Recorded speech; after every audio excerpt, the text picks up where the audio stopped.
ಇವತ್ ಒಳ್ಳೆ ಲಾಭ ಮಾಡ್ಬಿಡೋದೆ. ಹಲೋ ಅಲ್ಲೋ ನಿಮ್ ಹೆಂಡತಿ ನನ್ನ ಹತ್ರ ಅವಳೆ. ಅವಳನ್ನ ನೀನೇ ಹಿಡ್ಕೊಂಡ್ಬಿಡು, ನನ್ನನ್ ಸಾಯಿಸ್ಬೇಡ ಪ್ಲೀಸ್. ನೀನು ಸಾಯಿಸ್ಬಾರ್ದ. ಲೋಪ, ನಾನು ಲವರ್ ಅಲ್ಲ, ಕಿಡ್ನಾಪ್ ಮಾಡಿರೋದ್ ನಾನು. ಹೌದಾ, ಹಂಗಾರ ಓಕೆ. ನಿನ್ ಹೆಂಡತಿ ನಾಳೆ ಬೆಳಗ್ಗೆ ಸೂರ್ಯನ್ ನೋಡ್ಬೇಕಾ? ಹಂಗಾರ 5 ಲಕ್ಷ ಕಳ್ಸಿ. ಹಂಗಾರ ಬೇಡ ಬಿಟ್ರಿ, ಅವಳು ನೈಟ್ ಒಟ್ಟಿಗೆ ಚಂದ್ರನ್ ನೋಡ್ಲಿ. ತಲೆಗಿಲೆ ಕೆಟ್ಟೈತವ ನಿಂಗೆ. ನಿಮ್ ಹೆಂಡತಿ ಸಾವು ಬದುಕಿನ ಮಧ್ಯೆ ಆಟ ಆಡ್ತಾವಳೆ. ಹಾಲ್ ತಗೊಂಬತ್ತೀನಿ ಅಂತ ಹೋಗ್ಬಿಟ್ಟು ಆಟ ಆಡ್ತಾವಳ.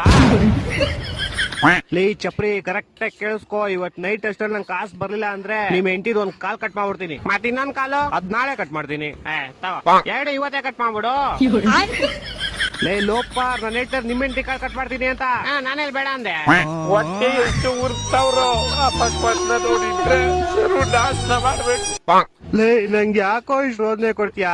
ಒಂದ್ ಕೆಲ್ಸ ಮಾಡೋ, ಒಂದ್ 2 ಲಕ್ಷ ಹೋಗ್ಬಿಟ್ಟು ನಿಮ್ ಹೆಂಡತಿನ ಕರ್ಕೊಂಡು ಹೋಗ್ಬಿಡೋ. 2 ಲಕ್ಷ ಎಲ್ಲ ತುಂಬಾ ಜಾಸ್ತಿ ಆಯ್ತು, ಆಗಲ್ಲ. ಮತ್ತೆ ಇನ್ ಎಷ್ಟು ಕೊಡ್ತೀಯಾ? ಮನೆ ಹತ್ರ ಬಾ, ಪ್ಲಾಸ್ಟಿಕ್ ಸಾಮಾನು ಹಾಲ್ ಕವರ್ ಐತೆ, ತಗೊಂಡೋಗು. ಲೇ ನನ್ ಕಿಡ್ನಾಪರ್ ಕಣೋ, ಪೇಪರ್ ಇವನ್ನೆಲ್ಲ ಬೇವರ್ಸಿ. ಹತ್ರ ಅದೇ ಇರೋದು, ಇವಾಗ ಬೇಕಾದ್ರೆ ತಗೊಂಡೋಗು. ನನ್ನ ಮಕ್ಕಳು 3 ಬಿಟ್ಟು ನಿಂತ್ಬಿಟ್ಟವ್ರಣ್ಣ. ಮಾನ ಮರ್ಯಾದೆ ಏನು ಇಲ್ಲ, ಸಪೋರ್ಟ್ ಮಾಡೋದು.